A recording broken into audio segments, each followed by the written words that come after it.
মোটামুটি গৌৰৱ গগৈক বাদ দি সকলোৰে ওপৰত একশ্যন লোৱা হৈ গৈছে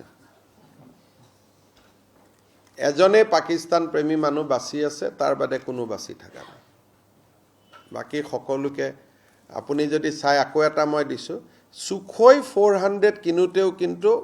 গৌৰৱ গগৈৰ বহুত নিগেটিভ অবজাৰভেশ্যন আছিল তেওঁক মই আজি এবাৰ মই যদি মোৰ লগত আছে মই টুইটটো দেখুৱাই দিব খুজিছো মানে these are very dangerous element we have inside our country সেইকাৰণে বাকিটো এবিলাকটো মই কন্ট্ৰোল কৰি থাকিব পাৰো চিন্তা নাই এটো চাব গৌৰৱ গগৈয়ে টুইট কৰিছিল there is a pressure on India from the US on trade Iranian oil and Russia's S-400 indeed I don't want government to reply on the floor of the parliament I am sure you would have studied this in greater detail. I will require you to share the link of your story. মানে কোনোবা প্ৰবীণ সাহানিয়ে tweet দিছিল যে Modi গভৰ্ণমেণ্টে S-400 গণ্ডগোল কৰিছিল he tweeted at that point of time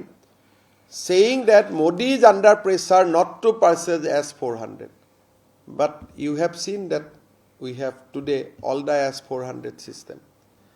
So all his tweets, all his systems, always against the defense establishment.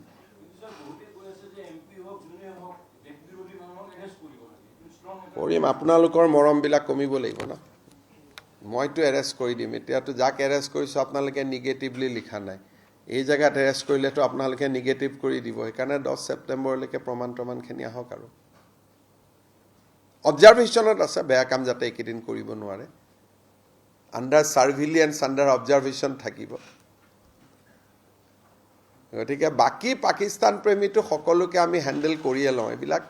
ফুটিত লিখে ইহঁতে যি পাব লাগে পাই আছে আৰু অসমত নহব কিন্তু এটাই ৰৌ বৰালি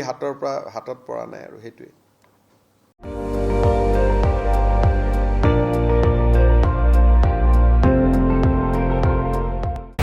আপুনি চাই আছে ND24